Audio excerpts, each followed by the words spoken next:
Episode की शुरुआत में हमें यह बताया जाता है कि दुनिया और अर्थ खत्म होने वाली है।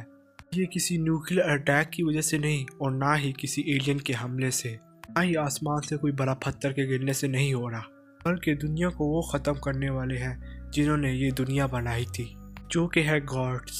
फिर अगले सीन में हमें एक लड़की दिखाई जाती है जिसका नाम गॉल होता है। वो अपनी बहन से बोलती है कि अब समय आ चुका है। उसके बाद हमें एक हॉल दिखाया जाता है जहाँ पर सब गॉड एक साथ जमा हुए हैं।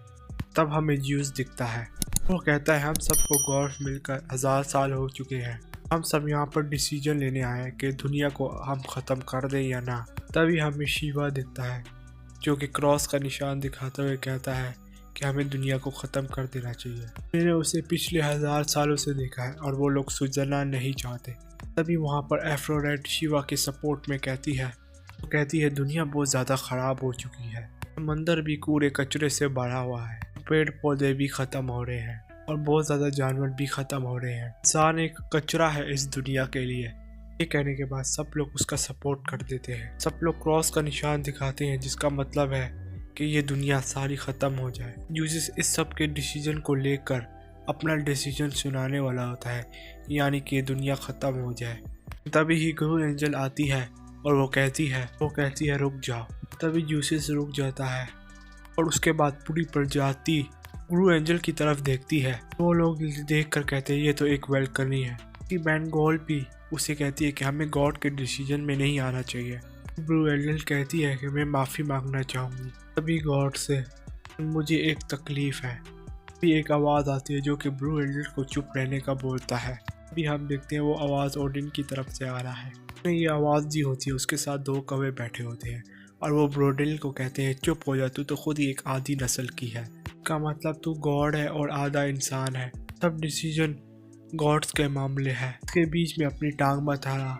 तभी ब्रूनियल कहती है कि इंसान ने दुनिया में बहुत कुछ ख़राब किया है, लेकिन उनको सीधा ख़त्म करना सही नहीं होगा। लेकिन मेरे पास एक रास्ता है, अगर इंसानों को और साल जीना है तो उनको फड़का जाए। अभी वो कौवे कहते हैं हम दुनिया को तोड़कर और इंसानों को ख़त्म कर दोबारा से दुनिया और इंसान बना दे क्या, और या फिर सबको बर्फ़ में ख़त्म कर दिया जाए। तभी वो लड़की कहती है मेरे पास एक अच्छा रास्ता है, इंसान और गॉड के बीच में नेग्रारॉक।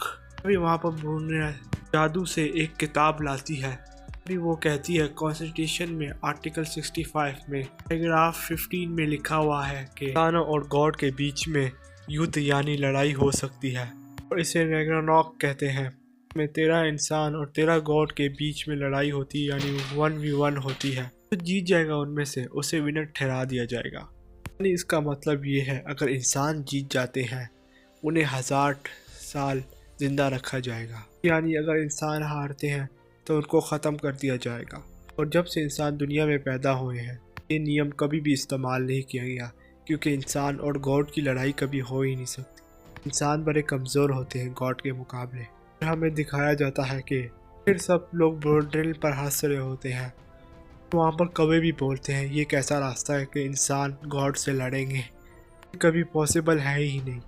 फिर सारे गॉड्स इस नियम का मजाक उड़ाते हैं। अभी ब्रोनियल कहती है गॉड ने वैसे ही तो इंसान को नहीं ख़त्म कर सकते अगर वो उससे लड़ेंगे नहीं।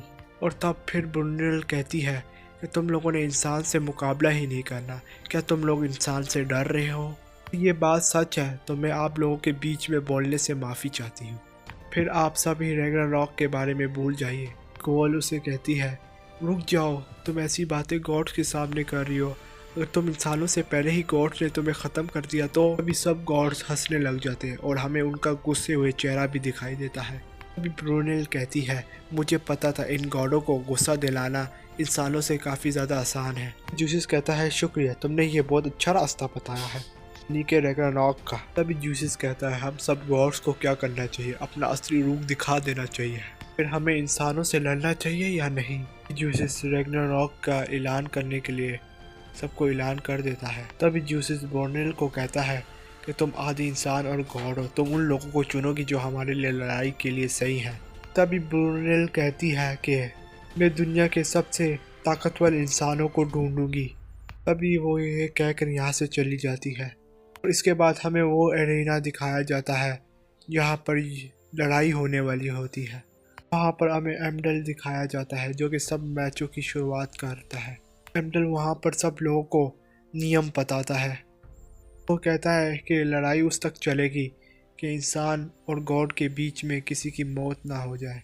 वो कहता है कि गॉड्स की तरफ से वो बंदा है फाइट सब लोग देखना चाहते हैं जो कि अपने हैमर से पूरी दुनिया तबाह कर सकता है। तो वहाँ पर बॉल डर जाती है और वो कहती है ब्रूनेल और तो बहुत ताकतवर है। ब्रूनेल गोल से कहती है कि मुझे पता है, मैंने भी एक ऐसा इंसान चुना है। उसने जो इंसान चुना है वो थोर को हरा सकता है। वो इंसान दुनिया का सबसे ताकतवर बंदा है। अभी रेफरी कहता है ये कौन सा पागल इंसान है जो थोर से लड़ने वाला है। फिर उसके बाद हमें चाइनीज म्यूजिशियन दिखाए जाते हैं। वो इंसान घोड़े पर आता है, पूरे कपड़े में लिपटा हुआ होता है। वो उन लाल कपड़े को फाड़ देता है। उसका नाम होता है लुगू जो कि बहुत ताकतवर होता है। भी इंसान बुद्धा को पूज रहा होता है। ब्रूनेल कहती है ऐसा मत करो, हमने उन्हें हराना है। फिर वहाँ पर इंसान बोलते हैं रैग्नारॉक बहुत ज़्यादा खतरनाक होने वाला है। दूसरी तरफ सबसे ताकतवर गॉड और एक तरफ सबसे ताकतवर इंसान है। वहाँ पर सब लोग जोश में आ जाते और कहते हैं ये मुकाबला दो शक्तिशाली बंदों के बीच में होने वाला है। गॉड्स की तरफ से एक इंसान बोलता है कि थोर इसको एक फटके में मार दो। तभी इंसानों की तरफ से भी एक इंसान बोलता है लोगा इसे भी एकदम मार दो। एक इंसान दारू पीकर बोलता है ये मैच बहुत मज़ेदार होने वाला है।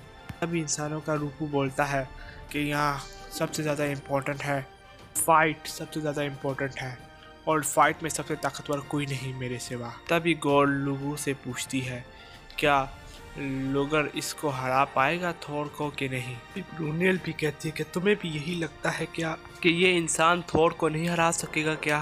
बाकी सब गॉड्स भी यही सोच रहे होंगे और यही सही समय है उन्हें चुप करवाने का। तभी हैंडल बोलता है मैं इस चीज़ को पूरी जान लगाकर बजाऊंगा। हमें ये बताया जाता है कि जब भी हैंडल उसका हॉर्न बजाएगा तो ये तब ये रैग्नारॉक शुरू होगा और तभी वहाँ पर मैच स्टार्ट हो जाता है। देखते हैं कि दोनों योद्धा दोनों अपने हथियार नीचे रख कर एक दूसरे की तरफ बढ़ रहे हैं। इंसान इन दोनों की पावर देखकर चौंक जाते हैं। अब हमें यही पता चलता है लुबू और इस थोर में एक ही चीज़ कॉमन है, वो अपने अपोनेंट को एक ही फटके में मार देते हैं। लेकिन तभी लुबू अपना हथियार घुमाता है और थोर पर हमला कर देता है। थोर अपने म्यूनिर से वो अटैक को रोक लेता है। वो फिर अपनी ताकत लगाकर थोर को पीछे भेज देता है। लुबू जाता है और थोर के ऊपर जंप करता है अपने हथियार मारने के लिए और यहाँ पर एपिसोड ख़त्म हो जाती है।